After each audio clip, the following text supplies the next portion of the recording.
கிறிஸ்துவுக்குள் பிரியமுள்ள சகோதர சகோதரிகளே, பலந்தரும் தேவன் எபிசோட் 1692 கர்த்தரை துதிக்கிறேன், மகிமைப்படுத்துகிறேன். இந்த நாளிலும் ஏசாயா 42 அதிகாரம் 7வது வசனத்தின் பின்பகுதி, ஜாதிகளுக்கு ஒளியாக வைக்கிறேன்.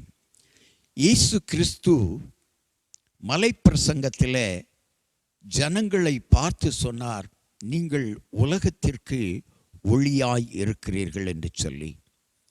யோவான் 9 அதிகாரம் 5வது வசனத்தில், நான் உலகத்தில் இருக்கையில் உலகத்திற்கு ஒளியாய் இருக்கிறேன் என்றார்.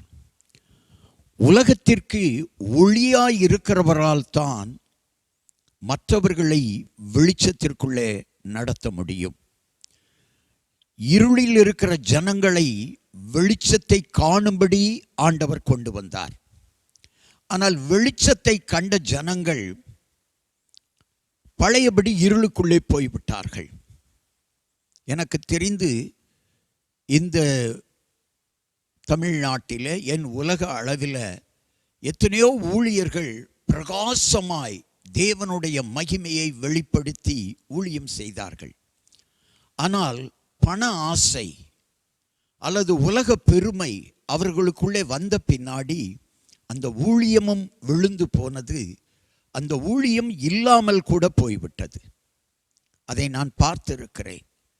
தேவனை மறுதலித்து பணம் பணம் உலக பெருமை என்று சொல்லி தன்னை மாற்றிக்கொண்டவர்களுடைய ஊழியங்களிலே அழிவு வந்திருக்கிறது. எனக்கு அன்பான தேவனுடைய பிள்ளைகளே, இங்கே ஆண்டவர் சொல்லுகிறார், புறஜாதிகளுக்கு ஒளியாக இயேசு வந்தார். அந்த ஒளியை நாம் விட்டுவிடக்கூடாது. அந்த வெளிச்சத்திலே நடந்தால் மாத்திரம்தான் நாம் உலகத்திற்கு வெளிச்சமாக இருக்க முடியும். நம் துக்க நாட்கள் மகிழ்ச்சியாக மாற வேண்டுமானால் நாம் வெளிச்சத்தின் பிள்ளைகளாய் இருக்க வேண்டும். இன்றைக்கு அநேக ஊழியங்கள் விழுந்து போனதற்கு என்ன காரணம்? பண ஆசை, பெருமை, நான் என்ற அகம்பாவம். இதுதான் காரணம். இதையெல்லாம் விட்டு வெளியே வந்துவிட வேண்டும். அநேக தொழில், அநேக வியாபாரங்கள் நஷ்டப்பட்டதற்கு என்ன காரணம்? தான் என்ற அகம்பாவம், என்னால் தான் என்ற அகம்பாவம், என்னால் தான் இந்த தொழில் வந்தது என்று சொல்லி அகம்பாவமாயிருப்பது, என்னுடைய கையின் பிரயாசம் என்று சொல்லி அகம்பாவமாயிருப்பது, நான் போட்ட முதலினாலே தான் இந்த தொழில் வளர்ந்தது என்று சொல்லி அகம்பாவமாயிருப்பது. இன்றைக்கு கர்த்தர் சொல்லுகிறார், எல்லாம் கர்த்தரால் வந்தது என்று நினையுங்கள். இந்த காரியம் எந்த காரியமாயிருந்தாலும் அது கர்த்தரால் வந்தால் மாத்திரம்தான் வளர முடியும், வளர முடியும். ஹல்லேலூயா, க்ளோரி டு லார்ட். நாங்கள் ஊழியம் ஆரம்பித்த பொழுது 1-2 பேர் ஜெபிக்க வருவார்கள். 35 வருடங்களுக்கு முன்பதாக ஊழியத்தை நான் திரும்பி பார்க்கிறேன். 1 பேர், 2 பேர், 3 பேர் வருவார்கள். இரவு பகல் பாராமல் ஓடுவோம். கட்டடம் கிடையாது, படுக்கை இடம் கிடையாது. நன்றாக கவனித்துக் கொள்ளுங்கள். சிறிய ஒரு 10க்கு 10 அறையில் பாரத்தோடு கண்ணீரோடு ஜெபித்த ஜெபம் இன்றைக்கு கிட்டத்தட்ட ஒரு 300 பேருக்கு மேலே ஆலயத்தில் கொண்டு வந்தது. தேவனுக்காக ஓடினவர்களை தேவன் ஒரு நாளும் மறக்க மாட்டார். உலகம் புறந்தள்ளலாம், உலக மனிதர்கள் புறந்தள்ளலாம், ஆனால் தேவன் கரம் பிடித்து நடத்துவார். எத்தனை அடிகள், எத்தனை அவமானங்கள், எத்தனை நிந்தைகள், மழை, புயல், காற்று, ஏன் சமீபத்திலே கூட நானும் இன்னொரு ஊழியரும் ஒரு பகுதிக்கு ஊழியத்திற்கு சென்றிருந்தோம். இரவு நேரம் 10 மணி ஆகிவிட்டது. பார்வை எனக்கு கொஞ்சம் இரவிலே குறைவுதான். ஆனாலும் கூட அந்த ஊழியத்தை மனநிறைவாய் செய்தோம் என்ற நம்பிக்கையோடு மழையிலே நனைந்து கொண்டு, காற்றிலே அடிபட்டு கொண்டு, மிக குறைவான வேகத்தில், சைக்கிள் ஓட்டத்தை விட மிக குறைவான வேகத்தில் வீட்டிற்கு வந்து சேர்ந்தேன். ஆனால் மனநிறைவு இருந்தது. ஏன் தெரியுமா? இவ்வளவு கஷ்டத்தின் மத்தியிலும் மழையின் மத்தியிலும் 2 குடும்பங்களை, கஷ்டப்பட்ட குடும்பங்களை, கண்ணீரோடு இருக்கிற குடும்பங்களை சந்தித்து அவர்களுக்காக ஜெபிக்க தேவன் என்னை பயன்படுத்தினார் என்ற நம்பிக்கை. தேவன் பயன்படுத்துகிற பாத்திரங்களுக்கு பிரச்சனை வரலாம், பலவீனங்கள் வரலாம், அவமானங்கள் வரலாம், நிந்தைகள் வரலாம். கவலைப்படக்கூடாது. புறக்கணிக்கப்படலாம், கவலைப்படக்கூடாது. நீங்கள் தேவனோடு நடந்து பழகுங்கள். கர்த்தர் பார்த்து கொள்வார், கர்த்தர் பார்த்து கொள்வார். ஆபிரகாமுக்கு பிரச்சனை வந்த பொழுது அவன் ஈசாக்கிடத்தில் சொன்னது, எல்லாம் கர்த்தரால் பார்த்து கொள்ளப்படும், பர்வதத்தில் பார்த்து கொள்ளப்படும். கர்த்தர் பார்த்து கொள்வார்.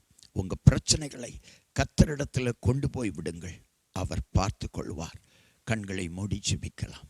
எங்களை நேசிக்கிற நல்ல தகப்பனை, இன்றைக்கு யார் யார் ஹல்லேலூயா வெளிச்சத்தில் இல்லாமல் இருளுக்குள்ளே நடக்கிறார்களோ, கிறிஸ்தவர்கள் என்று சொல்லி இருளான பாதையில் நடக்கிறவர்கள் நிறைய இருக்கிறார்கள் ஐயா. பணம், பெருமை, தற்பெருமை, இப்படி நடக்கிறவர்கள் அநேகர் உண்டு அப்பா. அவர்கள் எல்லாரையும் தாழ்த்தி நடக்க ஆண்டவர் வழிகாட்டும். தாழ்ந்தவனை கிருபை தாங்கும் என்று வேதம் சொல்லுகிறது. தாழ்மை உள்ளவர்களுக்கு தான் கிருபை தருவார். ஹல்லேலூயா, க்ளோரி க்ளோரி க்ளோரி க்ளோரி. எனக்கு தெரிந்து ஒரு ஊழியர் நிறைய பொருட்செலவில் ஆலயத்தை கட்டினார். தன் கைப்பணத்தை போட்டு மாபெரும் ஆலயத்தை கட்டினார். ஆனால் ஆத்துமா அவருடைய ஆலயத்தில் சேர்க்கப்படவில்லை. ஏன் தெரியுமா? அஸ்திபாரம் இல்லாமல் ஆலயம் கட்டப்பட்டு விட்டது. அஸ்திபாரம் என்று சொன்னால் ஆத்துமா ஆதாயம் ஓடவில்லை, உழைக்கவில்லை. எனவே அவருடைய ஆலயத்தில் வருகிறவர்கள் 5 பேர் 6 பேராய் மாறிவிட்டார்கள். ஆலயம் மிக பெரியது, பொருட்செலவிலே கட்டினார். ஆனால் ஆத்துமாக்கள் இல்லை. என கண்பான தேவனுடைய பிள்ளைகளே, நீங்கள் ஆத்துமா ஆதாயம் பண்ணுங்கள். உங்களுடைய சபைக்கு ஆத்துமாவை ஆதாயம் பண்ணி கொடுங்கள். ஆத்துமா ஆதாயம் பண்ணுகிற பிள்ளைகளைத்தான் கர்த்தர் நிறுத்துவார். ஒரு ஆத்துமா கூட ஆதாயம் பண்ணாமல் ஊழியம் பண்ணுகிறவர்கள் உலகத்திலே இருந்து கொண்டுதான் இருக்கிறார்கள். ஹல்லேலூயா, ஹல்லேலூயா. ஆகியினால்தான் அவர்கள் ஊழியங்கள் நாளடைவிலே மங்கி போய்விடுகிறது. ஆத்துமா ஆதாயம் பண்ண வேண்டும். பரலோகத்தில் தேவனுடைய வருகையில் அவர் கேட்பார், எத்தனை பேரை நீ ஆத்துமா ஆதாயம் பண்ணினாய், எத்தனை பேருக்கு நீ ஊழியம் பண்ணினாய், எத்தனை பேருக்கு ஜெபித்தாய் என்று சொல்லிதான் ஆண்டவர் கேட்பார். அதைத்தான் தேவன் விரும்புவார். எனவே ஆத்துமா ஆதாயம் பண்ணுங்கள். உங்கள் தொழில் வளரும், உங்கள் வியாபாரமும் வளரும், உங்கள் குடும்பமும் வளரும், உங்கள் பிள்ளைகளும் செழிப்பார்கள். ஆத்துமா ஆதாயம் பண்ணுவது தேவனுக்கு மிகுந்த சந்தோஷத்தை தரும். எனவே தான் தேவன் புறஜாதிகளுக்கு வெளிச்சத்தை வைத்திருக்கிறார். உங்களை வெளிச்சமாக வைத்திருக்கிறார். நீங்கள் வெளிச்சத்தின் பிள்ளைகளாய் நடந்து கொள்ளுங்கள்.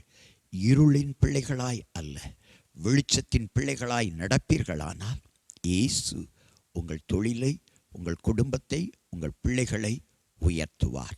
இயேசுவின் நாமத்தில் ஜெபிக்கிறேன் பிதாவே, ஆமென்.